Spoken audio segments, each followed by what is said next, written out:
നമസ്കാരം. ഐപ്ലസിന്റെ പുതിയൊരു വീഡിയോയിലേക്ക് ഏവർക്കും സ്വാഗതം.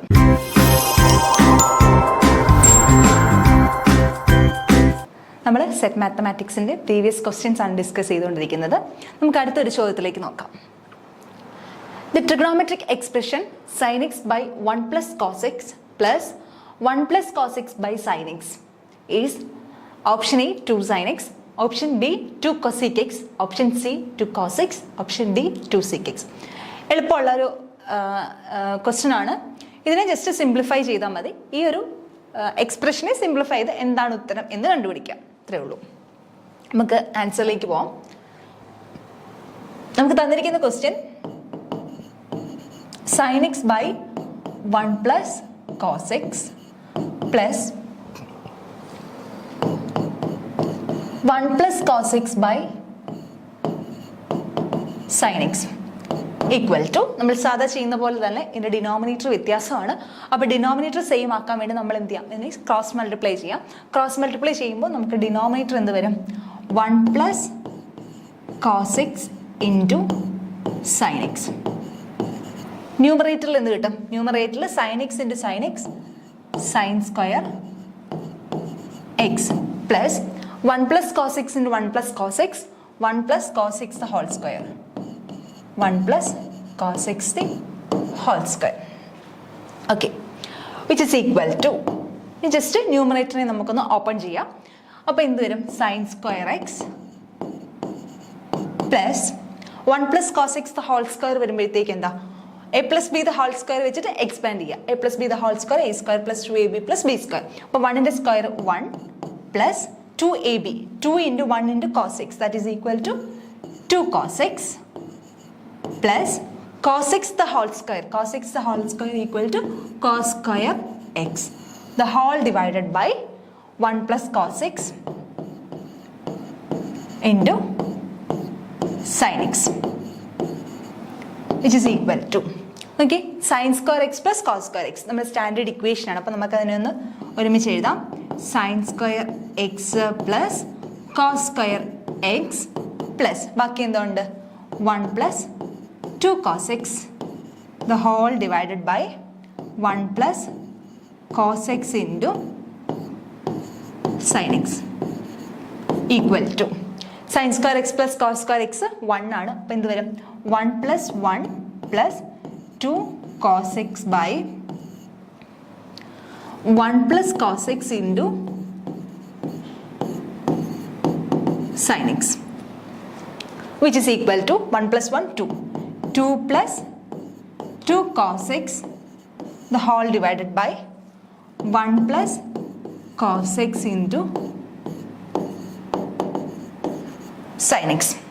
ഇപ്പം ന്യൂമറേറ്ററിൽ നമുക്ക് എന്തിനെ കോമൺ എടുക്കാം, 2നെ കോമൺ എടുക്കാം. ന്യൂമറേറ്ററിൽ 2നെ കോമൺ എടുക്കുമ്പോൾ എന്ത് വരും, which is equal to 2 into balance എന്തുകൊണ്ട് 1 plus cos x by denominator അതുപോലെ എഴുതുക 1 plus cos x into sine x. Okay ആണല്ലോ. അപ്പോൾ 1 പ്ലസ് കോസ് എക്സ് കോമൺ ആണ് ന്യൂമറേറ്ററിലും ഡിനോമിനേറ്ററിലും, നമുക്ക് അതിനെ ക്യാൻസൽ ചെയ്യാം. അപ്പോൾ ബാക്കി എന്ത് വരും, 2 by sine x 2 by sine x, അതായത് 2 into 1 by sine x. 1 by sine x എന്ന് പറഞ്ഞാൽ നമുക്ക് എന്താണെന്നറിയാം, കൊസീക് എക്സ് ആണെന്നറിയാം. ദാറ്റ് ഈസ് 2 കൊസീക് എക്സ് ആണ് നമ്മുടെ answer. 2 cosec x option B ആണ് റൈറ്റ് ആൻസർ. ഒന്നുമില്ല, സിംപ്ലിഫൈ ചെയ്യുന്നു, ജസ്റ്റ് ഡയറക്റ്റ് ക്രോസ് മൾട്ടിപ്ലൈ ചെയ്യുന്നു. ക്രോസ് മൾട്ടിപ്ലൈ സെയിം ഡിനോമിനേറ്റർ ആക്കുന്നു, ന്യൂമറേറ്ററിനെ ആഡ് ചെയ്യുന്നു. ന്യൂമറേറ്ററിനെ ആഡ് ചെയ്തതിന് ശേഷം 1 plus cos x the whole സ്ക്വയറിനെ എക്സ്പാൻഡ് ചെയ്യുന്നു, a plus B the whole square. Just trigonometry identity വേറെ ഒന്നും ഇവിടെ ഉപയോഗിക്കുന്നില്ല. ഒരൊറ്റ ഇക്വേഷൻ മാത്രം, sine square x plus cos square x equal to 1 എന്നൊരു ഒറ്റ ഇക്വേഷൻ മാത്രമേ ഇവിടെ ഉപയോഗിക്കുന്നുള്ളൂ. a plus B the whole square വെച്ചിട്ട് അതിനെ ഓപ്പൺ ചെയ്യുന്നു. അതിനുശേഷം sine square x plus cos square x equal to 1 എന്ന് പറയുന്ന ഫോമുല ഉപയോഗിച്ചിട്ട് അതിനെ സിംപ്ലിഫൈ ചെയ്തെടുക്കുന്നു. ഓക്കെ,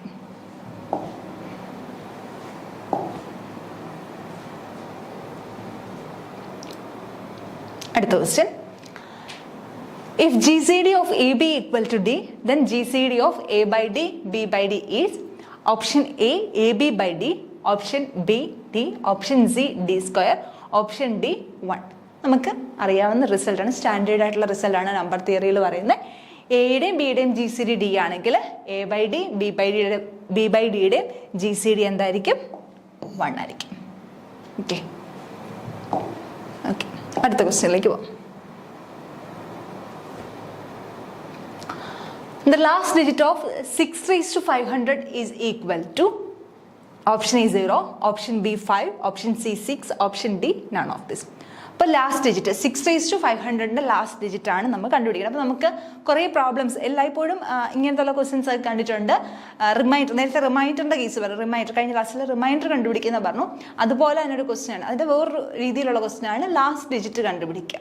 അപ്പോൾ ഒരു നമ്പറിൻ്റെ പവർ തന്നിട്ടുണ്ട്, അതിൻ്റെ ലാസ്റ്റ് ഡിജിറ്റ്. അപ്പോൾ ഇത് എഴുതി ചെയ്യാനൊന്നും പറ്റത്തില്ല, അപ്പോൾ നമ്മളിതിന് മെത്തേഡ് വെച്ചിട്ട് ചെയ്യാവുന്നേ ഉള്ളൂ.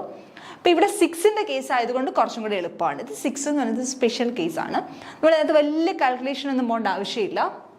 നമുക്ക് ചുമ്മാ നോക്കാം.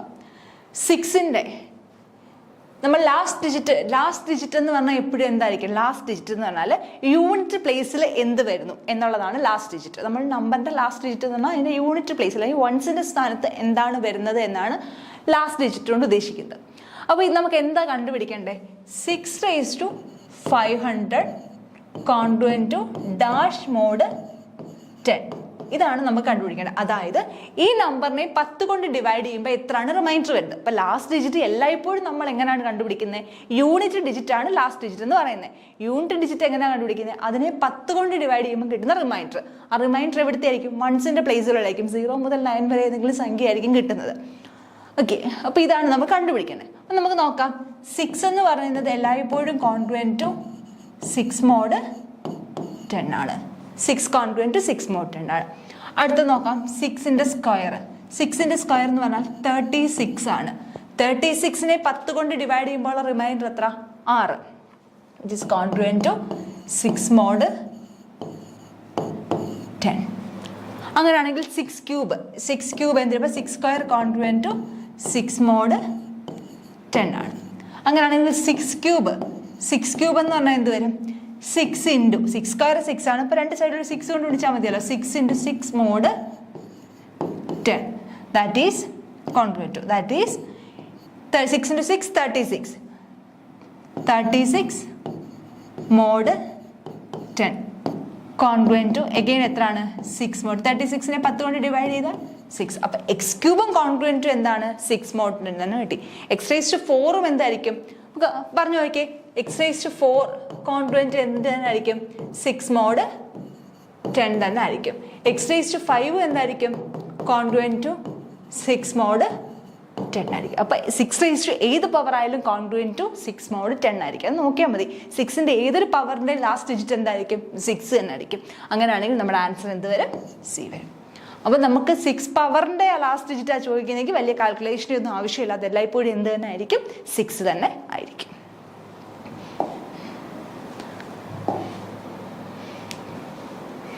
Answer option C 6. ഓക്കെ, അടുത്ത question. If phi is the Euler's torsion function, then phi of 1001 is equal to option A 144, option B 192, option C 298, option D 96. Euler's torsion function നമ്മൾ പറഞ്ഞതാണ് phi of n. കഴിഞ്ഞ ക്ലാസ്സുകളിൽ ഇടയ്ക്ക് പറഞ്ഞിട്ടുള്ളതാണ്. Euler's torsion function phi of n എന്ന് പറയുന്നത് the number of positive integers less than n and relatively prime to n.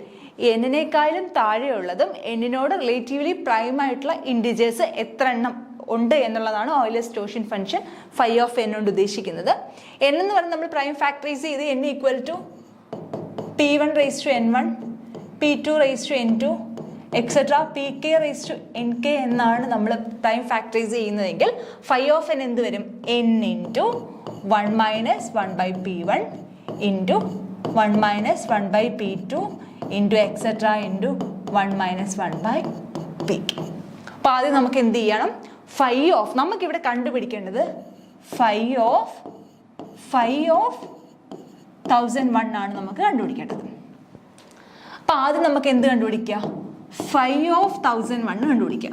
Phi of 1001 കണ്ടുപിടിക്കുക. അപ്പോൾ എന്ത് ചെയ്യുക? 1001നെ ഫാക്ടറൈസ് ചെയ്യുക. 1001നെ എങ്ങനെ ഫാക്ടറൈസ് ചെയ്യാം? 1001നെ ഫാക്ടറൈസ് ചെയ്യുമ്പോൾ 2 കൊണ്ട് ഡിവൈഡ് ചെയ്താൽ വേണ്ട, നമുക്ക് 1001 2 കൊണ്ട് ഡിവൈഡ് ചെയ്യാൻ പറ്റത്തില്ല. 1001 2 കൊണ്ട് ഡിവൈഡ് ചെയ്യാനായിട്ട് പറ്റത്തില്ല. 1001 നമുക്കൊരു സ്പെഷ്യൽ നമ്പറാണ്. 1001 നമുക്ക് 1001 ഈക്വൽ ടു 7 × 11 × 13 എന്ന് എഴുതാൻ പറ്റും. അത് ഓർത്ത് വെച്ചിരിക്കുന്നത് നല്ലതായിരിക്കും. 1001 എന്ന് പറയുന്ന സംഖ്യയെ 3 പ്രൈം നമ്പേഴ്സിൻ്റെ അടുത്തടുത്തുള്ള 3 പ്രൈം നമ്പേഴ്സിൻ്റെ പ്രൊട്ടക്റ്റായിട്ട് എഴുതാൻ പറ്റുന്നത് 7 × 11 × 13. നമുക്ക് നോക്കാം. 7 × 11 77, 77 × 13, 7 × 3 21, 2, 7 × 3 21, 21 + 2 23.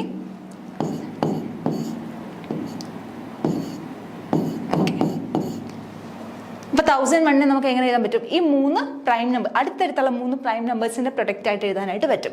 അപ്പോൾ 5/7 × 11 × 13.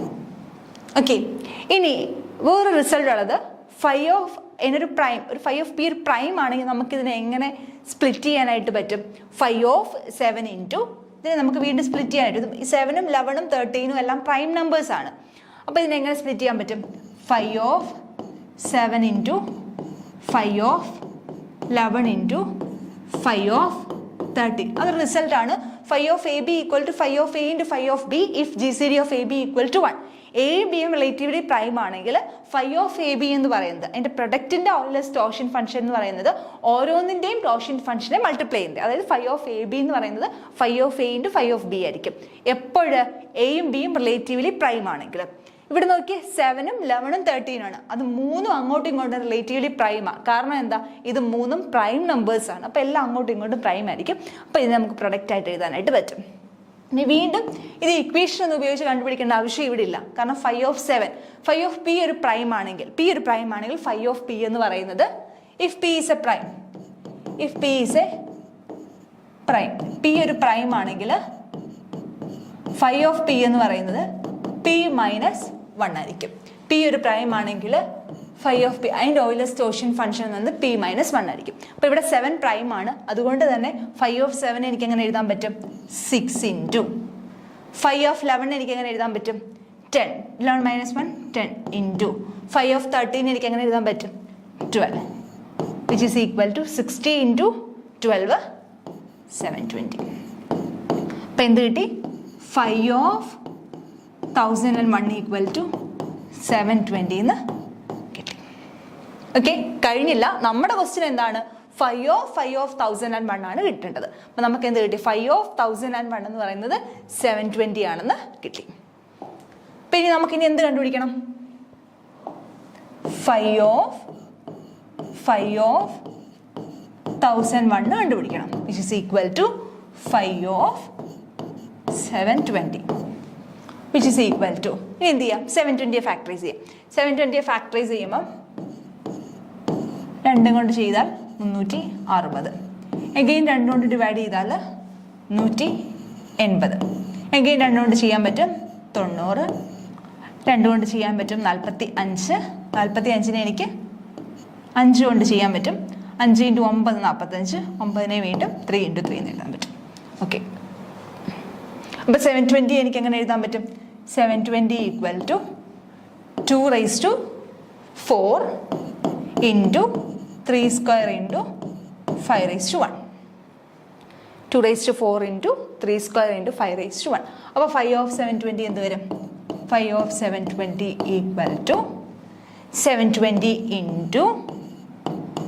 1 - നമ്മൾ നേരത്തെ പറഞ്ഞ ഇക്വേഷൻ 5/n = n × ഇവിടെ പ്രൈംസ് ഒന്നും അല്ല, റിലേറ്റീവ്ലി പ്രൈംസ്. അവിടെ നമുക്ക് അതായത് പവേഴ്സ് ആണ് വന്നേക്കുന്നത്. അപ്പോൾ ഇവിടെ റിലേറ്റീവ്ലി പ്രൈം എന്നൊന്നും പറയാൻ പറ്റത്തില്ല. അപ്പം ഇക്വേഷൻ തന്നെ ഉപയോഗിച്ചേ പറ്റത്തുള്ളൂ. n × 1 - 1/p1 × 1 - 1/p2 × etc. × 1 - 1/pk. അപ്പോൾ ഫസ്റ്റ് പ്രൈം 2, അപ്പോൾ 1 × 1/2 × second prime 3, 1 - 1/3 × third prime 5, 1 - 1/5, which is equal to 720 × 1 - 1/2 1/2 × 1 - 1/3 2/3 × 1 - 1/5 4/5. Okay, അപ്പോൾ നമുക്ക് എന്ത് ചെയ്യാം? ക്യാൻസൽ ചെയ്യാൻ പറ്റും. 720യെ 2 കൊണ്ട് ഡിവൈഡ് ചെയ്താൽ 360, അഗെയിൻ 360 എത്ര കൊണ്ട് ഡിവൈഡ് ചെയ്യാൻ പറ്റും? 360 3 കൊണ്ട് ഡിവൈഡ് ചെയ്യാൻ പറ്റും. 360 3 കൊണ്ട് ഡിവൈഡ് ചെയ്താൽ 120. 120 into 2, 240. 240 into 4. 24 into 4. 24 into 4. 16. TR. Okay.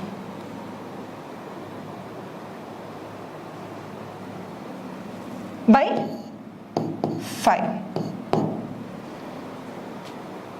Correct അല്ലേ? 720 into 1/2 into 2/3 into 4/5.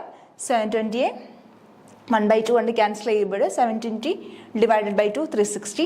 360 എത്ര കൊണ്ട് ക്യാൻസൽ ചെയ്യാൻ പറ്റും? 3 കൊണ്ട് ഡിവൈഡ് ചെയ്യാൻ പറ്റും. 360 3 കൊണ്ട് ഡിവൈഡ് ചെയ്യുമ്പോൾ 360 by 3 1 3 6 2 0 120. 120 again 120 into 2 240. 240 into 4 whole divided by 5. ഇനി നമുക്കൊരു 240 5 കൊണ്ട് അങ്ങ് ഡിവൈഡ് ചെയ്യാം. 240 5 കൊണ്ട് ഡിവൈഡ് ചെയ്താൽ 4 5 4 20 40 5 8 40. Okay 48 into 4. 48 into 4. അപ്പോൾ 48 into 4 എന്ത് വരും? 48 into 4 32 3 192. Okay. Which is equal to 192. Option B is the right answer. Okay. അപ്പോൾ മനസ്സിലായെന്ന് വിശ്വസിക്കുന്നു. ജസ്റ്റ് ഓയിലേഴ്സ് ടോർഷൻ ഫംഗ്ഷൻ്റെ ഇക്വേഷൻ മാത്രമേ ഉള്ളൂ. ജസ്റ്റ് പിന്നെ ബാക്കിയുള്ള കാൽക്കുലേഷൻ.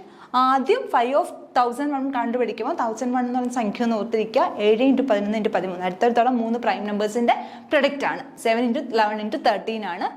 അങ്ങനെ എഴുതുന്നു. അതിനുശേഷം എന്ത് ചെയ്യുന്നു? ഓരോന്നും പ്രൈം നമ്പേഴ്സ് ആയതുകൊണ്ട് 5 of 7 into 5 of 11 into 5 of 13 എഴുതാൻ പറ്റും. അതുകൊണ്ട് തന്നെ നമ്മൾ 5 of 7 എന്ന് പറഞ്ഞ പ്രൈം നമ്പർ ആണ്. അതിൻ്റെ ആൻസർ 7 - 1 ആയിരിക്കും. 5 of 11 എന്ന് പറഞ്ഞാൽ പ്രൈം നമ്പർ ആണ്. 5 of 11 എന്ന് പറഞ്ഞാൽ 11 - 1 10 ആയിരിക്കും. എഗെയിൻ 5 of 13 എഴുതുന്നു. അപ്പോൾ 720 കിട്ടുന്നു. ബാലൻസ് ഇതുപോലെ തന്നെ ചെയ്യുന്നു. ഓക്കെ 192. അടുത്ത question. What is the rank of the matrix A whose rows are 1 1 - 1 2 3 - 1 and 3 1 - 5? അതായത് ഒരു മെട്രിക്സ് തന്നിട്ടുണ്ട്. ആ മെട്രിക്സിന്റെ റാങ്ക് എന്ന് പറയുന്നത് 1 1 - 1 2 3 - 1 3 1 - 5 ആണ്. ഓക്കെ നമുക്കറിയാം ഒരു മെട്രിക്സിന്റെ റാങ്ക് കണ്ടുപിടിക്കാൻ വേണ്ടി അതിനെ റോ റെഡ്യൂസ്ഡ് എക്ലോൺ ഫോമിലേക്കോ റോ റെഡ്യൂസ്ഡ് ഫോമിലേക്കോ മാറ്റി കഴിഞ്ഞിട്ട് number of non zero rows ആണ് എന്തെന്ന് പറയുന്നത് അതിൻ്റെ റാങ്ക് എന്ന് പറയുന്നത്. നമ്മൾ കഴിഞ്ഞ ദിവസങ്ങളിൽ അത് എന്താണ് റാങ്ക് എന്നുള്ളത് വിശദമായിട്ട് പറഞ്ഞതാണ്. ആ വീഡിയോസ് കണ്ടാൽ മതി. ഓക്കെ അപ്പോൾ റാങ്ക് കണ്ടുപിടിക്കാൻ വേണ്ടി ഈ റോസ് വരുന്നൊരു മെട്രിക്സ് എ നമുക്ക് കൺസ്ട്രക്ട് ചെയ്യണം. അപ്പോൾ എ ഈക്വൽ ടു എ എന്ന് പറഞ്ഞ മെട്രിക്സ് എന്തായിരിക്കും വരുന്നത്? 1 1 - 1 2 3 - 1 3 1 - 5. ഇതാണ് നമ്മുടെ മെട്രിക്സ് എന്ന് പറയുന്നത്. ഇതിനെ റോ ഓപ്പറേഷൻസ് നടത്തുക. എന്നിട്ട് എന്ത് ചെയ്യുക? റോ റെഡ്യൂസ്ഡ് എക്ലോൺ ഫോമിലേക്കോ റെഡ്യൂസ്ഡ് എക്ലോൺ ഫോമിലേക്കോ മാറ്റുക. അപ്പോൾ നമുക്ക് ഇതിനെ മാറ്റാൻ വേണ്ടിയിട്ട് ഫസ്റ്റ് റോ 1 1 - 1 ആണ്. അതിനെ ഒന്നും ചെയ്യേണ്ട. ഈ 2നെ മാറ്റി 0 ആക്കുക. അതിന് കറസ്പോണ്ടിങ് ആയിട്ട് ആ റോയെ മാറ്റുക. തേർഡ് റോയെ 3യെ മാറ്റി 0 ആക്കുക. അതിന് കറസ്പോണ്ടിങ് ആയിട്ട് ആ റോയും മാറ്റുക. അപ്പോൾ ഇതിന് വേണ്ടിയിട്ട് ഫസ്റ്റ് നമുക്ക് എന്ത് ചെയ്യാം? ഈ റോയെ മാറ്റാൻ വേണ്ടിയിട്ട് ഒരു എലമെൻ്ററി ഓപ്പറേഷൻ ഉപയോഗിക്കാം. R2നെ എങ്ങനെ ചേഞ്ച് ചെയ്യാം? R2 - 2R1. R2ൻ്റെ കൂടെ 2 1 വർഷം 1. അപ്പോൾ 2ൻ്റെ കൂടെ 2R1. ഇതിനെ ആദ്യം 2 കൊണ്ട് മൾട്ടിപ്ലൈ ചെയ്തിട്ട് അത് കുറയ്ക്കുന്നു. അപ്പം എങ്ങനെ വരും ഇത്? ഫസ്റ്റ് റോയ്ക്ക് ചേഞ്ച് ഇല്ല. ഫസ്റ്റ് റോ അങ്ങനെ തന്നെ 1 1 - 1. സെക്കൻഡ് റോ എങ്ങനെ വരും? 2 - 1 into 2 ആണ്. 2 - 2 0. സെക്കൻഡ് റോ എന്തൊരു സെക്കൻഡ് എലമെന്റ് 3 - 2. ഇവിടെ 2 കൊണ്ട് മൾട്ടിപ്ലൈ ചെയ്തേക്കാം. അപ്പോൾ 3 - 2 1. അടുത്തത് -1 - -2 -1 -2. ഓക്കെ ആണല്ലോ? ശ്രദ്ധിക്കുക. അത് -1 -2 കൊണ്ട് മൾട്ടിപ്ലൈ ചെയ്തേക്കാണ് ഇൻറ്റു -1. അപ്പോൾ എന്ത് വരും? -1 -2 ദാറ്റ് ഈസ് ഈക്വൽ ടു -1 + 2 = 1. അപ്പോൾ ഇവിടെ എന്ത് വരും? 1 വരും. ഓക്കെ അടുത്ത റോ അതുപോലെ തന്നെ 3 1 -5.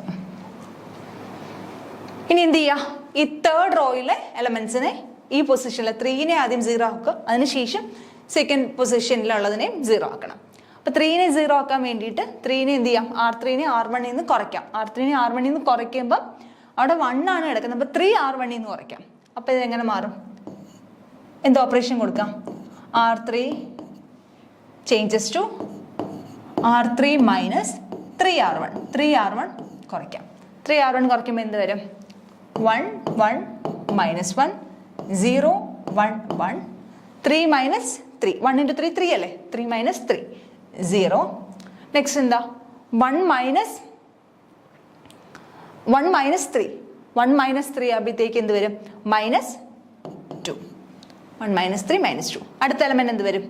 Minus 5 minus 3 into minus 1 which is equal to minus 5 minus minus 3. That is equal to minus 5 plus 3 which is equal to minus 2. അപ്പോൾ എന്താണ്? Minus 2 equal to minus 2. ഇത് 2 റോസ് ഇപ്പോൾ തന്നെ നമുക്ക് ഐഡന്റിക്കൽ ആണെന്ന് ഇത്രയും വെച്ച് മനസ്സിലാകുന്നവരാണെങ്കിൽ ഇവിടെ വെച്ച് നിർത്തിയിട്ട് ഡയറക്റ്റ് ചെയ്യുക. ഇല്ല, ഇവിടെ നിന്ന് കിട്ടുന്നില്ല, നിങ്ങൾ മനസ്സിലാവുന്നില്ലെങ്കിൽ മാത്രം ബാക്കി ചെയ്താൽ മതി. നമുക്ക് സമയം പ്രധാനമാണ്. പെട്ടെന്ന് എത്രയും പെട്ടെന്ന് ക്വസ്റ്റ്യൻസിലേക്ക് ഉത്തരത്തിലേക്ക് എത്താൻ പറ്റുമെങ്കിൽ അതാണ് ഏറ്റവും നല്ലത്. അപ്പോൾ ഇവിടെ നിന്ന് നമുക്ക് പെട്ടെന്ന് പറയാൻ പറ്റും. കാരണം ഇതിൻ്റെ സെക്കൻഡ് റോയുടെ -2 കൊണ്ട് മൾട്ടിപ്ലൈ ചെയ്യുന്ന ഒരു സ്കെയിലർ മൾട്ടിപ്പിൾ ആണ് തേർഡ് റോ. അപ്പോൾ ഇവിടെ നിന്ന് നമുക്ക് പറയാൻ പറ്റും. അല്ല, ഡൗട്ട് ഉള്ളവർക്ക് ഒരു സ്റ്റെപ്പും കൂടെ ചെയ്താൽ മതി. എങ്ങനെ ചെയ്യാം? ഈ 3നെ R3നെ എന്ത് ചെയ്യാം? R3 divide by -2. R3നെ ഒരു -2 കൊണ്ട് ഡിവൈഡ് ചെയ്താൽ എന്ത് വരും? It is equivalent to 1 1 minus 1 0 1 1 0 1 1. Okay, ഇപ്പോൾ 2 റോസ് എന്തായി? ഐഡന്റിക്കലായി. ഇവിടെ നിന്നും മനസ്സിലാവാത്തവർ ഒരു സ്റ്റെപ്പും കൂടെ ചെയ്ത് നമുക്കത് സിമ്പിളായിട്ട് കിട്ടും. വിച്ച് ഈസ് ഈക്വലൻ ടു, ഇവിടെ 0 ആക്കാനാണ് നമ്മൾ നോക്കുന്നത്. ഇവിടെ 0 ആക്കാൻ നോക്കാൻ വേണ്ടി എന്ത് ചെയ്യുക? R3 minus R2. R3 എങ്ങനെ മാറും? R3 changes to R3 minus R2. R3 minus R2. അപ്പോൾ ഇതെന്ത് വരും? 1 1 മൈനസ് 1 0 1 1 0 0 0. നമുക്കിത് റോ റെഡ്യൂസ്ഡ് ഫോമിലേക്ക് കിട്ടി. അപ്പോൾ ഇതിൻ്റെ റാങ്ക് എത്ര? Number of non zero rows ആണ് റാങ്ക് എന്ന് പറയുന്നത്. അപ്പോൾ ഇതിനകത്ത് എത്ര നോൺ സീറോ റോസ് ഉണ്ട്? 2 നോൺ സീറോ റോസ് ആണ് ഇതിനുള്ളത്. Therefore the answer is option B 2. Okay,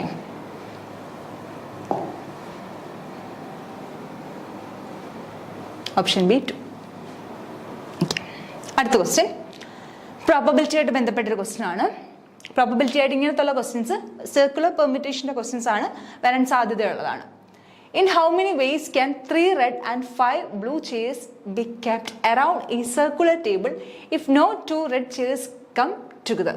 Option A 2880, option B 1440, option C 720, option D 240. അതായത് നമുക്ക് കുറച്ച് കസേരകൾ തന്നേക്കാണ്. 3 ചുമന്ന കസേരയും 5 നീല കസേരയും. അത് ഒരു സർക്കിൾ ഷേപ്പിൽ വേണം അറേഞ്ച് ചെയ്യാൻ. ഒരു കണ്ടീഷനും കൂടെ പറഞ്ഞിട്ടുണ്ട്. 2 റെഡ് ചെയേഴ്സ് എന്ത് ചെയ്യരുത്? ഒരിക്കലും ഒരുമിച്ച് വരരുത്. 2 റെഡ് ചെയേഴ്സ് ഒരിക്കലും ഒരുമിച്ച് വരാത്ത രീതിയിൽ എന്ത് ചെയ്യണം? ഈ കസേരകളെ, ഈ ചെയേഴ്സിനെ ഒരു സർക്കുലർ പെർമ്യൂട്ടേഷനായിട്ട് അറേഞ്ച് ചെയ്യണം. അപ്പം നിങ്ങൾ ഇവിടെ ജസ്റ്റ് അറിഞ്ഞിരിക്കേണ്ട ഒരു കാര്യം, ഇതില്ലെങ്കിൽ പോലും നമുക്ക് ഡയറക്റ്റ് ഇത് ചെയ്യാനായിട്ട് പറ്റും. എന്നാലും ഒന്ന് അറിഞ്ഞിരിക്കേണ്ട ഒരു കാര്യം, circular permutation n different objects എല്ലാം കൂടെ എടുത്ത് കിട്ടുന്ന പെർമ്യൂട്ടേഷൻ, നമ്പർ ഓഫ് പെർമ്യൂട്ടേഷൻ എന്ന് പറഞ്ഞാൽ n-1 ഫാക്ടോറിയൽ ആയിരിക്കും. സർക്കുലർ പെർമ്യൂട്ടേഷൻ ആവുമ്പോൾ n ഒബ്ജക്ട്സ് ആണ് ഒരു സമയത്ത് എടുക്കുന്നതെങ്കിൽ അതിൻ്റെ പെർമ്യൂട്ടേഷൻ എന്തായിരിക്കും? n-1 ഫാക്ടോറിയൽ ആയിരിക്കും. നമുക്ക് ഇവിടെ ഈക്വേഷൻ അറിഞ്ഞില്ലെങ്കിലും കുറച്ചും കൂടെ എളുപ്പത്തിൽ ഇത് ചെയ്യാനായിട്ട് പറ്റും. പക്ഷേ ചില കേസിലൊക്കെ നമുക്ക് ആ ഈക്വേഷൻ ആവശ്യമുണ്ട്. ഓക്കെ, ഏത് ഷേപ്പിലാണ് ഇരിക്കേണ്ടത്? സർക്കുലർ ഷേപ്പിലാണ് ഇരിക്കേണ്ടത്. ഇത് വരച്ചപ്പോൾ ഇത് സർക്കിളൊന്നും അല്ല. ഓക്കെ, ഈ സർക്കുലർ ഷേപ്പിൽ വേണം എന്തിരിക്കാനായിട്ട്? ഈ ഒരു സെക്കൻഡ്, നമുക്ക് അവർ പറഞ്ഞേക്കുന്ന കളർ വെച്ച് തന്നെ വരയ്ക്കാം. സർക്കിളായിട്ടാണ് എന്ത് ചെയ്യേണ്ടത്? അറേഞ്ച് ചെയ്യേണ്ടത്. സർക്കിളായിട്ട് അറേഞ്ച് ചെയ്യേണ്ട എത്ര ചെയേഴ്സ് ഉണ്ട്? 5 ബ്ലൂ ചെയേഴ്സ് ഉണ്ട്. അപ്പോൾ 5 ബ്ലൂ ചെയേഴ്സിൽ ഒരെണ്ണത്തെ ഞാനങ്ങ് ഫിക്സ് ചെയ്യുന്നു. എല്ലായ്പ്പോഴും നമ്മൾ സർക്കുലർ പെർമ്യൂട്ടേഷനിൽ ഒരെണ്ണത്തിൽ n ഒബ്ജക്ട്സ് ഉണ്ടെങ്കിൽ ഒരെണ്ണത്തെ നമ്മളങ്ങ് ഫിക്സ് ചെയ്യും സർക്കുലർ പെർമ്യൂട്ടേഷനിൽ. അപ്പോൾ ബാക്കി എത്ര ഉണ്ട്? n-1 ഉണ്ട്. അതാണ് ഈ n-1 ഫാക്ടോറിയലും ഉണ്ട് ഉദ്ദേശിക്കുന്നത്. നമ്മൾ നേരത്തെ പറഞ്ഞ ഇക്വേഷൻ ഉപയോഗിക്കുന്നത്. അപ്പോൾ എത്ര ബ്ലൂ ചെയേഴ്സ് ഉണ്ട്? 5 ബ്ലൂ ചെയേഴ്സ് ഉണ്ട്. അതിനകത്ത് ഒരെണ്ണം ഞാനങ്ങ് ഫിക്സ് ചെയ്തു. ഒരെണ്ണം ഫിക്സ് ചെയ്തു. ബാക്കി എത്ര എണ്ണം? 4 എണ്ണം. അപ്പം ഞാനത് 1 2 3 4 രീതിയിൽ വെക്കാം. അപ്പം എനിക്ക് എത്ര രീതിയിൽ അതിനെ വെക്കാൻ പറ്റും? 5 ബ്ലൂ ചെയേഴ്സിൻ്റെ എങ്ങനെ അറേഞ്ച് ചെയ്യാൻ പറ്റും? Arrangement of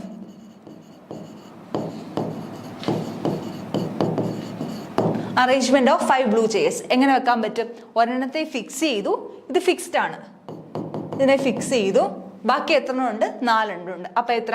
4ന്റെ factorial. അതാണ് നമ്മൾ ഈ പറയുന്ന n-1 ഫാക്ടോറിയൽ, 5-1 ഫാക്ടോറിയൽ എന്ന് പറയുന്നത്. ഓക്കെ, ഇനി എന്താ ഉള്ളത്? 3 റെഡ് ചെയേഴ്സ് ആണ് ഉള്ളത്. 3 റെഡ് ചെയർ. അപ്പൊ 3 റെഡ് ചെയേഴ്സ് ഇവിടെ എവിടെയൊക്കെ വെക്കാൻ പറ്റും എന്നുള്ളത് നമുക്ക് നോക്കാം. 3 റെഡ് ചെയേഴ്സ് ഇവിടെ വെക്കാൻ പറ്റും ഒരെണ്ണം. അതുപോലെ എവിടെ വെക്കാം? ഇവിടെ വെക്കാം, ഇവിടെ വെക്കാം, ഇതിൻ്റെ ഇടയ്ക്ക് വെക്കാം, ഇതിൻ്റെ ഇടയ്ക്ക് വെക്കാം. കാരണം ഇങ്ങനെ മാത്രമേ വെക്കാൻ പറ്റത്തുള്ളൂ എന്ന് പറയുന്നതിന് കാരണം എന്താ? 2 റെഡ് ചെയേഴ്സ് ഒരുമിച്ച് വരാൻ പാടില്ല. അപ്പൊ ഇങ്ങനെ എത്ര രീതിയിൽ വെക്കാൻ പറ്റും?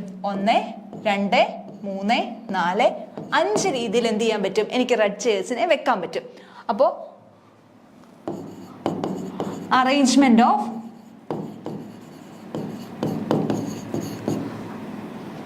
Red chairs, 3 red chairs, 3 red chairs equal to എത്ര രീതിയിൽ വെക്കാൻ പറ്റും? 5 രീതിയിൽ വെക്കാൻ പറ്റും. 5p. എത്ര ചെയേഴ്സ് ഉണ്ട്? 3 ചെയേഴ്സേ ഉള്ളൂ. അപ്പോൾ 5p3. അപ്പോൾ 5 ബ്ലൂ ചെയേഴ്സ് 4 ഫാക്ടോറിയൽ രീതിയിലും 3 റെഡ് ചെയേഴ്സ് 5p3 രീതിയിലും വെക്കാൻ പറ്റും. അപ്പോൾ total number of arrangement, total number of arrangement എന്ന് പറയുന്നത് എന്തായിരിക്കും? 4 ഫാക്ടോറിയൽ ഇൻറ്റു 5p3 ആയിരിക്കും. 4 factorial into 5p3 is 4 factorial ഇങ്ങനെ കാൽക്കുലേറ്റ് ചെയ്താൽ 5p3 which is equal to 4 factorial into 5 factorial divided by 5 minus 3 factorial is equal to 4 factorial into 5 factorial by 2 factorial is equal to 4 factorial into 3 into 4 into 5 which is equal to 4 factorial the value 6 24 24 into 3 into 4 into 5 20 4 into 5 20 which is equal to 20 into 3 60 24 into 60 but 24 into 6 144 which is equal to 1440. അപ്പോൾ നമ്മുടെ arrangement എത്ര രീതിയിൽ arrange ചെയ്യാം? 1440. Option B is the correct answer. അപ്പോൾ ഇത്ര ഇതിനകത്തൊരു കാര്യം മാത്രമേ ഉള്ളൂ അറിയാനായിട്ട്, പ്രത്യേകിച്ച് അറിയാനായിട്ട്. n ഒബ്ജക്ട്സ് ഉള്ളതിന് എത്ര പെർമ്യൂട്ടേഷൻ വരും? സർക്കിളായിട്ടാകുമ്പോൾ എത്ര പെർമ്യൂട്ടേഷൻ വരും? n-1 ഫാക്ടോറിയൽ പെർമ്യൂട്ടേഷൻ വരും. 2 റെഡ് ചെയേഴ്സിനെ ഒരുമിച്ച് അറേഞ്ച് ചെയ്യാൻ പറ്റാത്തത് കൊണ്ട് നമ്മൾ എന്ത് ചെയ്യുന്നു? എത്ര എടുത്ത് പ്ലേസ് ചെയ്യാൻ പറ്റുമെന്ന് നോക്കുന്നു. ഓക്കെ, മനസ്സിലായെന്ന് വിശ്വസിക്കുന്നു. Thank you.